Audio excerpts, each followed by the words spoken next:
My successes are very much in the field of application of science to health problems in India.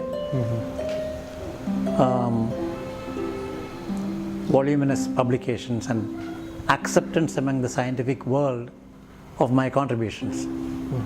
And I mentioned about polio, measles and HIV and all that. And when I see the response of India to HIV, having been born in my brain and transferred to the real world of India, that's a great success. However, I'm not worried about somebody else accepting this as my success. That's not my worry. I am able to judge myself. Okay? I believe only two persons can judge you correctly. One is yourself, one is God. Okay. No third person can judge you correctly because they don't know all the elements of what went through your brain, your motivation.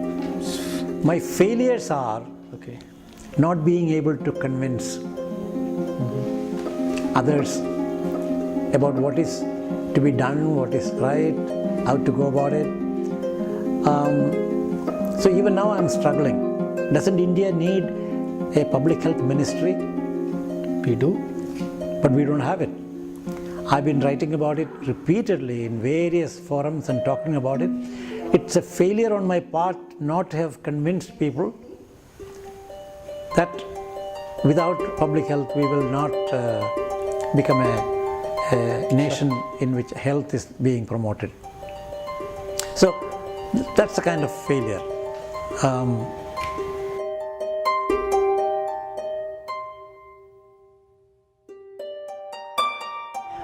My dream for India is to modernize and not make the mistake of the Western world. Such as? India has strengths and weaknesses. The weaknesses are that we keep believing that going backwards is progress.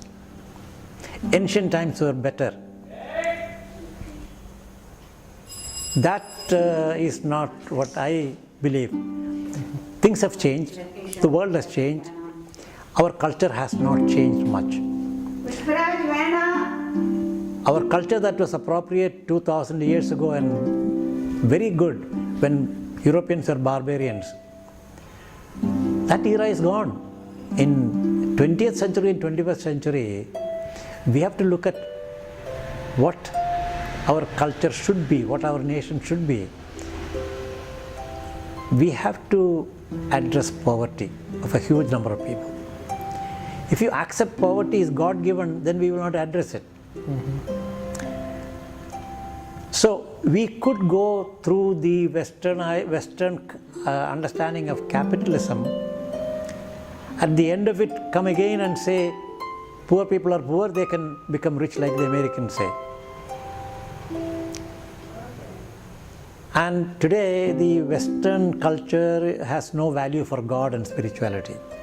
Or at least that's not important for them. Science has taught us that evidence is a must and no spirituality can be proven by evidence.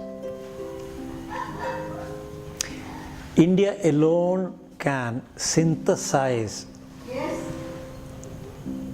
and give a culture to the world which is balanced between modernism without losing value of spirituality.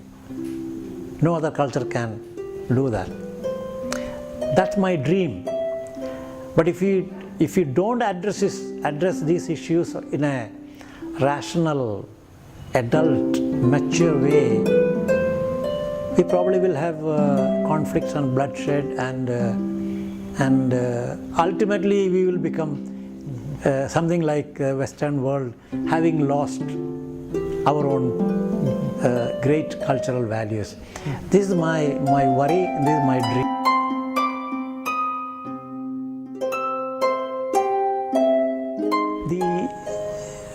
my journey is, like a pilgrimage without a destination. Okay. Paulo Coelho's book, Pilgrimage, tells you ultimately you end up where you began, alchemy and those kind of books.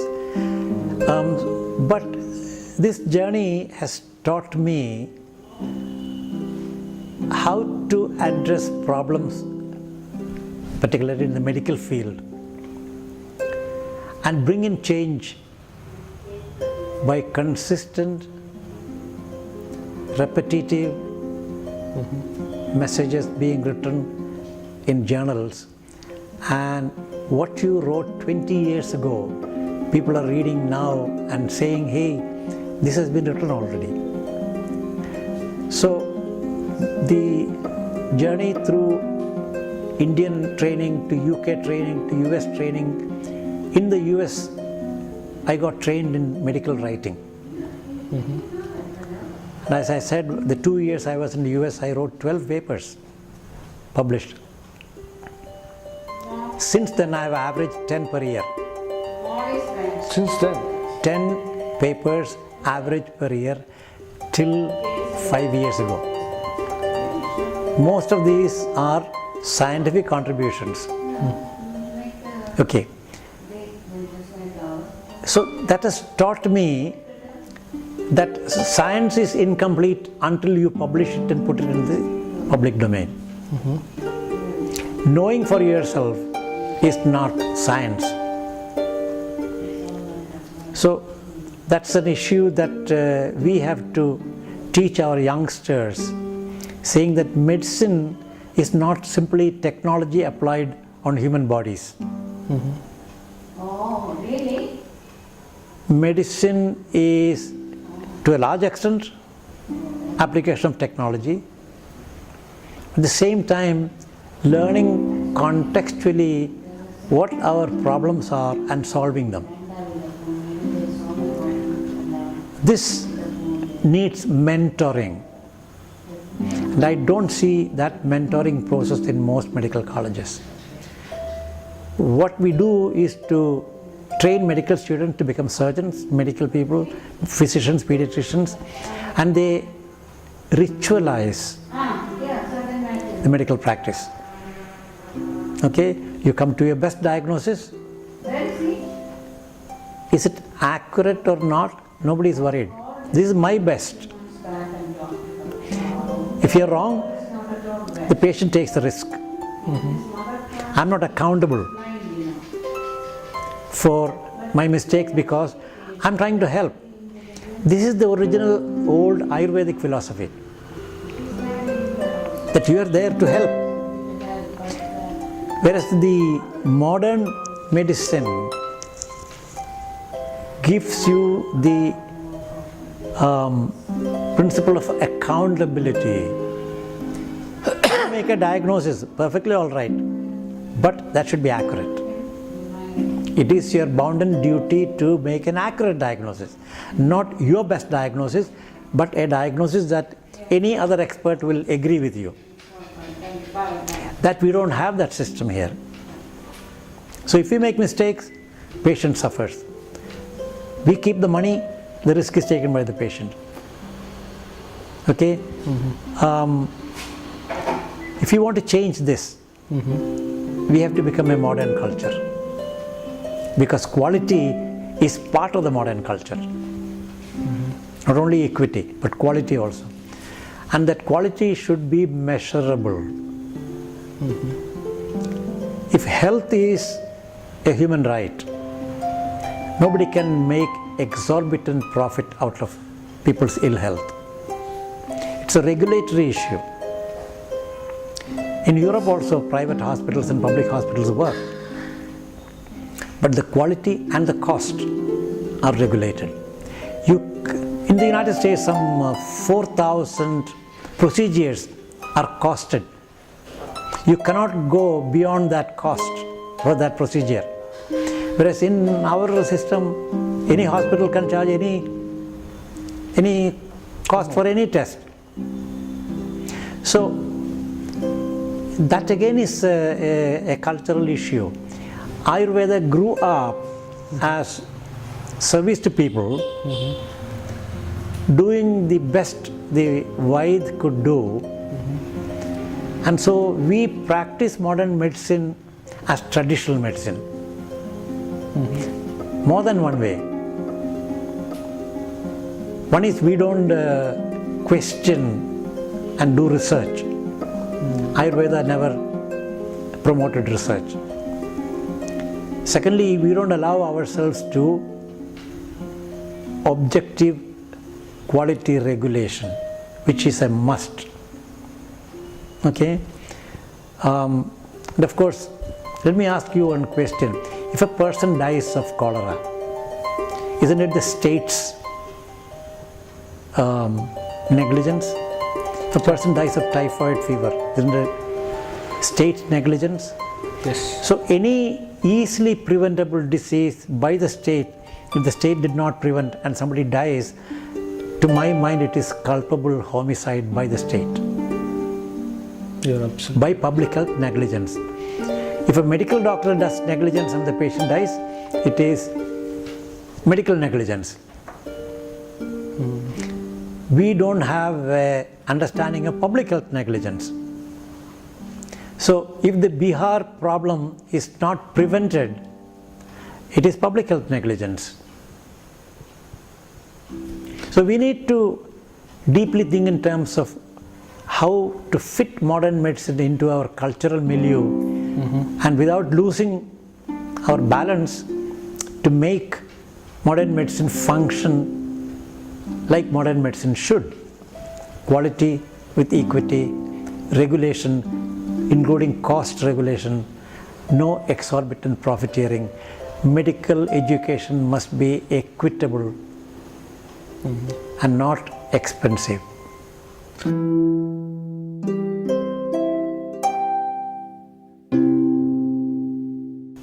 Just as I have faith in myself, I have faith in others. I trust that young people will think for themselves and do what they sincerely believe is right for them and for the society.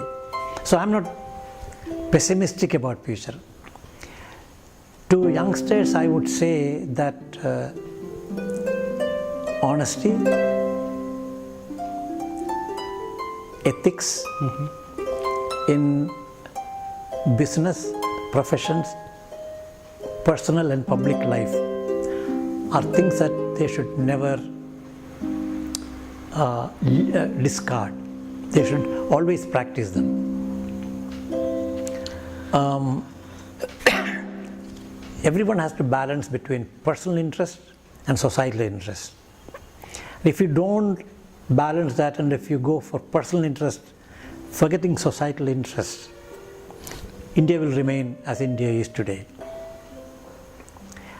And it's easily said, it's a personal conviction. Each person must imbibe that principle. How do you imbibe this? I think through deep thinking. You can live our lives without any thinking. If you have a television and a smartphone and a car, you don't have to think. You can just live, eat, have a lot of fun, a lot of communications, and live. Why do you have to think deep? That thinking deeply, delving into your own psyche, is something that young people must learn, and mentors should teach them. Yeah, I mean, the whole life is, including even now, you are a student. You are always learning. Learning from books. And that learning process, from an Indian point of view, is a process of personal growth. But what I'm saying is that understanding of learning versus learning to live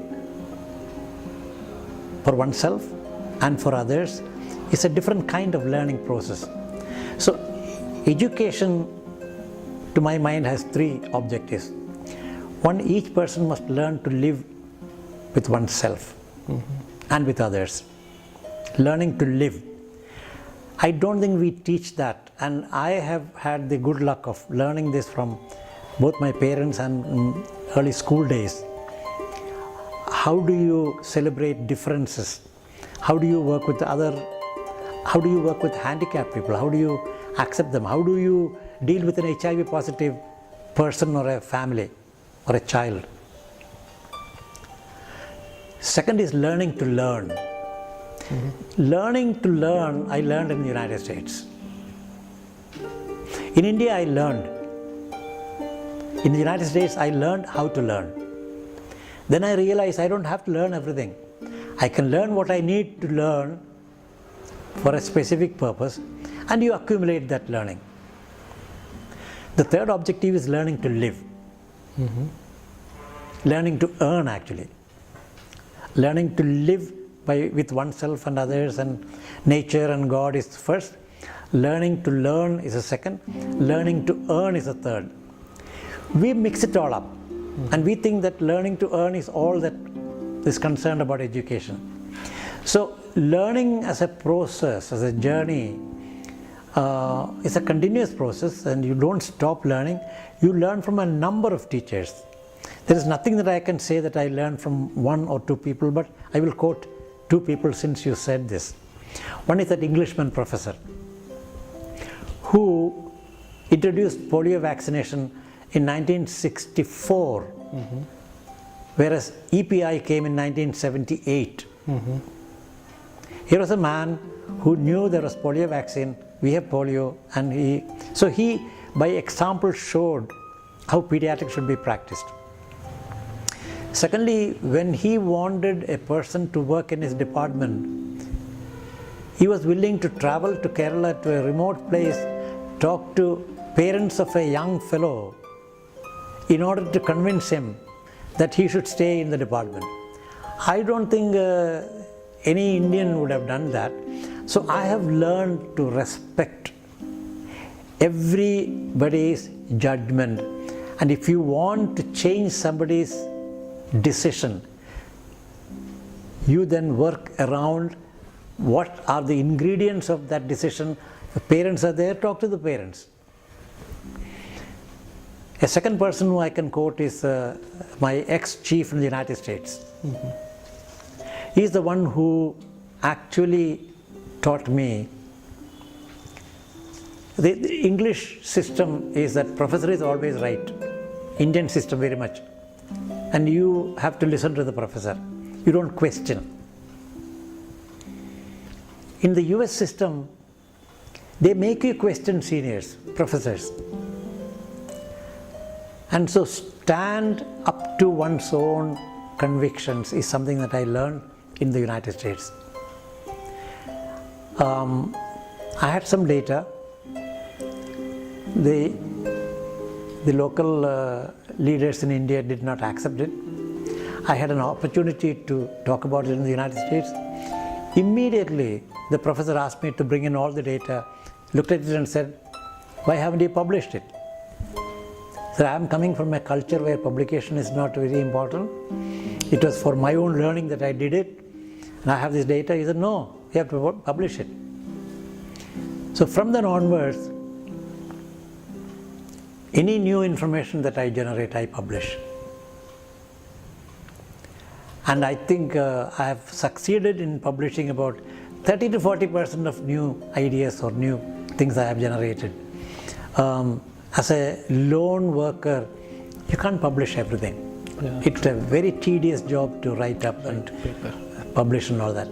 Anyway, so that culture of writing and publishing, the language, the construction, the style,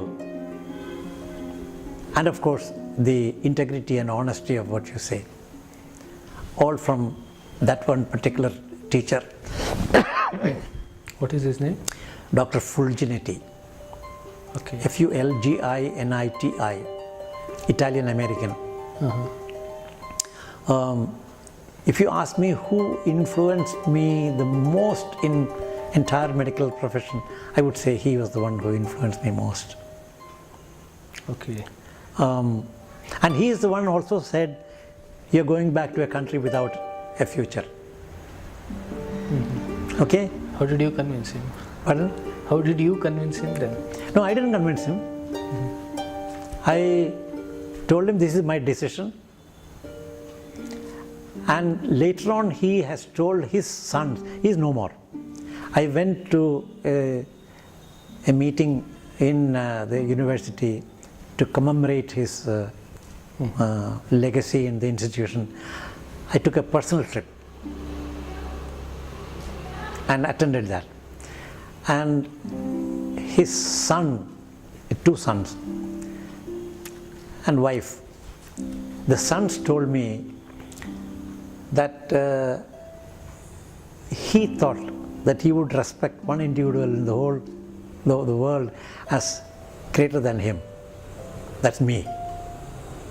Because of the decision that I made to go back to India.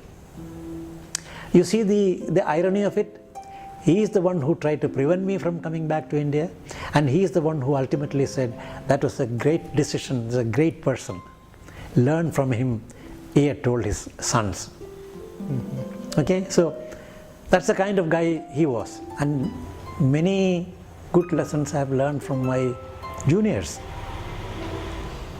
I told you about HIV detection. Okay. When I said that we don't have MSM, men having sex with men in India very much, so we are not going to have HIV.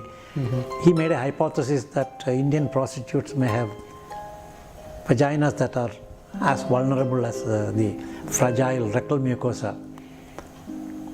I kind of, belittled that idea. And then he said, you have taught us that if you have a hypothesis, and if it's a rational hypothesis, you have to prove it or disprove it. I was caught. I said, sure. Then we developed this process, and then I went to the health minister, got permission to investigate, collect blood from prostitutes. You see, if he had not told me that one counterpoint, I would have said, okay, that's it. We don't have to worry about HIV. You see? That openness is very important for learning. Very important. And acceptance. And it doesn't matter whether you're a youngster, junior or senior. If he has a valid point, you have to respect it. Okay.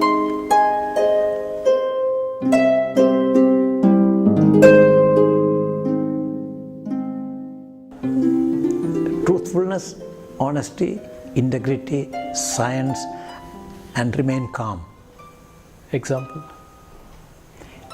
Every time when there's a storm happening and you come back to your bed, stay calm, think about it, look at different options, sleep over it. Next day, you choose the best option. Can you give an example in which you have gone through? Well, most of them are unpleasant examples, so I don't want to. No, but yeah. this is, don't lose your. It's very easy to become depressed, very easy to resign. You see, I told you about one health secretary removing me from chairmanship. When I'm asked to be chairman of IEAG to measles, my first internal reaction was, why should I? They threw me out like curry leaf. You know the expression curry leaf? They used me. I helped them in polio eradication like nobody else had done. And then one day you threw me out.